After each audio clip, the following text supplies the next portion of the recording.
Le Codex Alimentarius, établi par la FAO et l'OMS, fournit des normes essentielles pour garantir des échanges alimentaires équitables. Actuellement, il comprend 224 normes qui traitent tant de l'hygiène que de la production alimentaire. Récemment, 2 arrêtés réglementaires ont été publiés en Algérie pour mettre en œuvre l'ACP. Ceci témoigne de l'engagement du pays envers des pratiques d'hygiène alimentaire strictes. L'ACP repose sur une analyse rigoureuse des dangers et la maîtrise des points critiques. Cette méthode se compose de 12 étapes, dont 5 préliminaires et 7 principes fondamentaux. Les 5 étapes préliminaires pour la collecte des informations incluent la formation de l'équipe ACP et la description détaillée du produit. Ces phases sont cruciales pour la réussite du processus ACP. La formation de l'équipe doit inclure des professionnels issus des domaines de la qualité, de la production et de la recherche-développement. Cela garantit une approche holistique efficace. Les fonctions de l'équipe ACP ne sont pas hiérarchiques, favorisant ainsi une collaboration entre les différents départements. Cette dynamique de travail transversale est essentielle pour le succès du projet. Il est primordial de visiter les distributeurs afin de vérifier les conditions de conservation. Cela permet d'éviter des problèmes de sécurité et de maintenir l'image de marque. Identifier les consommateurs finaux et les transformateurs est essentiel pour mieux cerner leurs besoins et attentes. Cette compréhension aide à adapter la durabilité des produits proposés. L'évaluation des usages inappropriés permet d'anticiper les accidents potentiels durant l'utilisation. Cela inclut des vérifications concernant les conditions de transport et de stockage. Il est crucial de garantir que les circuits des produits chimiques et des déchets ne se croisent pas pour prévenir toute contamination. Une telle mesure assure un environnement de travail plus sûr. La confirmation sur site du diagramme des opérations est indispensable pour vérifier le respect de chaque étape. L'utilisation d'une grille de vérification contribue à éviter les omissions majeures. L'identification des dangers et la détermination des causes représentent des étapes clés dans la mise en œuvre de l'ACP. Cela permet de mieux maîtriser les risques potentiels.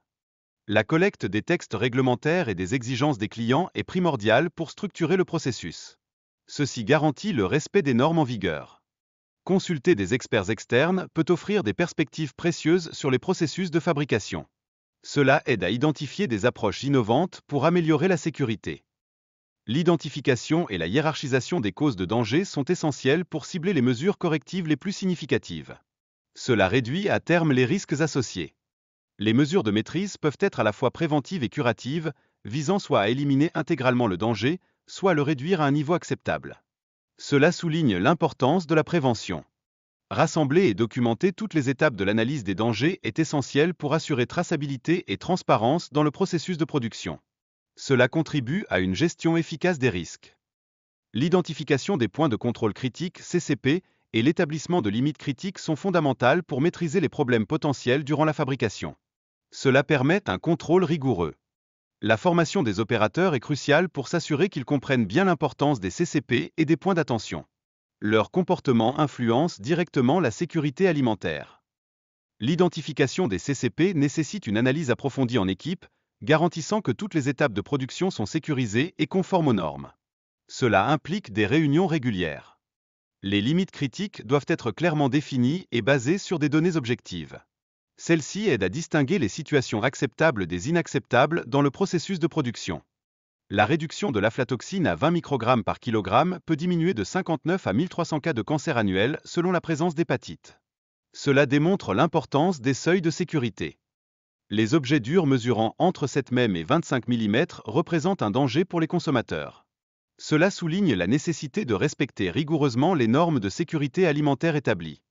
L'équipe ACP a pour responsabilité de définir et documenter les limites critiques pour assurer la sécurité alimentaire. Leur rôle est crucial pour prévenir les risques. Un plan de contrôle efficace doit inclure des points critiques, des limites et une surveillance appropriée pour garantir la sécurité des produits. Cela permet d'anticiper les risques. Les actions correctives doivent être documentées et accessibles en cas de déviation.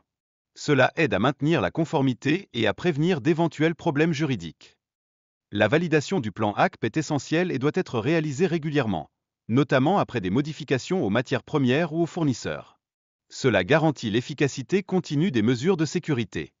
Les registres doivent contenir des actions correctives ainsi que des procédures de formation pour le personnel afin d'assurer la qualité et la sécurité alimentaire. L'archivage est indispensable non seulement pour la preuve, mais aussi pour préserver le savoir-faire de l'entreprise et optimiser les processus au fil du temps. La pyramide documentaire de la démarche ACP met en avant l'importance d'une documentation dynamique, intégrant enregistrement, résultats et méthodes opératoires.